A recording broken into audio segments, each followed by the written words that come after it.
السلام علیکم ورحمۃ اللہ وبرکاتہ۔ آج کل دنیا بھر میں اور خاص کر عرب دنیا میں ایک فلم کے بڑے چرچے ہیں۔ اس فلم کا نام گاٹ لائف ہے۔ یہ فلم نیٹ فلکس پر موجود ہے لیکن سعودی عرب میں نہیں دکھایا جا رہا ہے۔ شاید اس کی وجہ یہ ہے کہ جس سچے واقعے کو بنیاد بنا کر انڈیا نے یہ فلم بنائی، اس واقعے کا ایک دوسرا مثبت پہلو بھی تھا جو نہیں فلمایا گیا۔ میں نے فلم دیکھی نہیں ہے لیکن اس کے کچھ کلپس اور اس کے بارے میں تبصرے اور اس کی کہانی سنی۔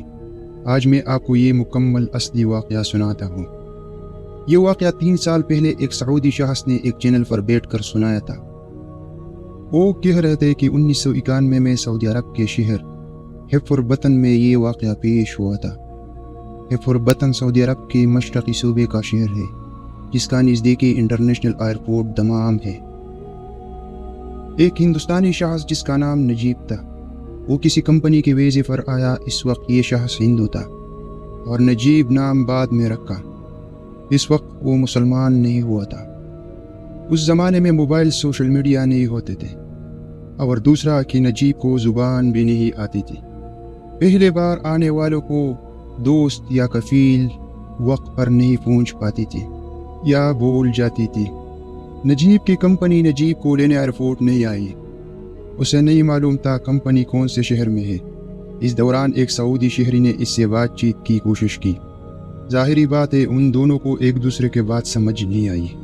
سعودی شہری نے شاید اپنا ورکر سمجھ کر اس کو اپنے ساتھ جانے کا اشارہ کیا یا جان بوجھ کر اسے ساتھ لے جانے کی کوشش کی۔ یہ اللہ کو علم ہے۔ نجیب اس کے ساتھ چل پڑا۔ وہ شخص نجیب کو لے کر اپنے جانوروں کے طویلے لے گیا۔ عموماً سعودی عرب میں بھیڑ بکریاں اونٹ رکھنے والے لوگ دور صحرا میں آبادی سے کافی ہٹ کے خیمے لگا کر اور جانوروں کے لیے لکڑی کے لمبے طویلے بنا لیتے ہیں۔ وہاں سے سڑک یا آبادی بہت دور ہوتی ہے، لیکن اس نے نجیب کو وہاں لے جا کر جانوروں کو چرانے پر لگا دیا۔ زبان کی نہ آنے کی وجہ سے کچھ نہیں ہو پا رہا تھا۔ مختصر یہ کہ نجیب وہاں 5 سال اپنے گھر سے دور صحرا میں بغیر تنخواہ کے جانور چراتا رہا، اور یہ سب کچھ 5 سال چلتا رہا۔ جب نجیب بہت تنگ ہو گیا اور اس کو تھوڑا سا موقع ملا تو اس نے کفیل کو لوہے کی راڈ سے سر پر مارا۔ وہاں سے کسی طرح بھاگنے میں کامیاب ہوا۔ بعد میں معلوم ہوا کہ اس کا کفیل اس راڈ کے وار سے انتقال کر گیا۔ ادھر نجیب سڑک تک پہنچ گیا۔ وہاں کسی بڑے آدمی نے اسے اٹھایا، شہر یا کسی قصبے لے گیا۔ وہاں پولیس کو کسی نے خبر دی، اسے گرفتار کر کے عدالت لے کے گیا۔ نجیب کو دیت کے طور پر مقتول کے بیٹے کو 1,70,000 ریال دینے کا حکم ہوا۔ جرمانہ ادا نہ کرنے کی صورت میں اسے 5 سال قید کی سزا سنائی گئی اور سزائے موت ہونی تھی۔ بہرحال نجیب پیسے کہاں سے لاتا، اس لیے 5 سال کے لیے جیل چلا گیا۔ یہ کیس اور نجیب کا واقعہ آہستہ آہستہ مقامی لوگوں میں پھیلتا گیا۔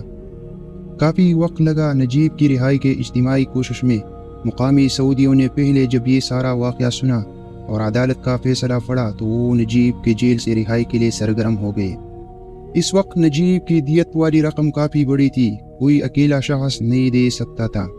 بڑی محنت اور کوشش کے بعد رقم جمع ہو گئی۔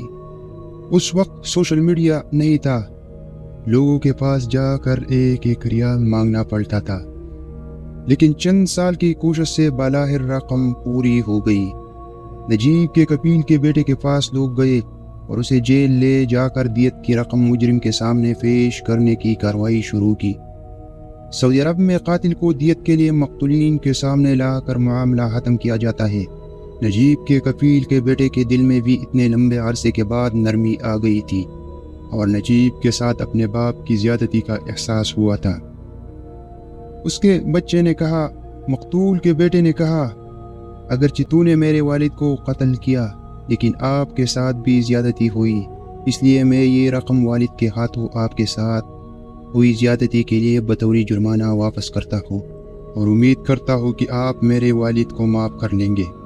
جب نجیب جیل سے باہر آیا تو انہیں سعودی لوگوں نے کچھ اور پیسے دیے جنہوں نے اس کی رہائی کی کوشش کی تھی، جس پر نجیب نے پوچھا کہ آپ لوگ مسلمان ہو؟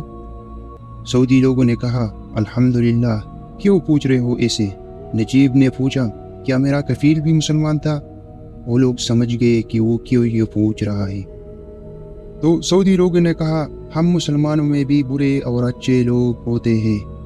یعنی نجیب نے ان لوگوں کی مدد کرنے اور کفیل کے بیٹے کی رویے سے متاثر ہو کر اسلام قبول کر لیا اور انڈیا واپس چلا گیا۔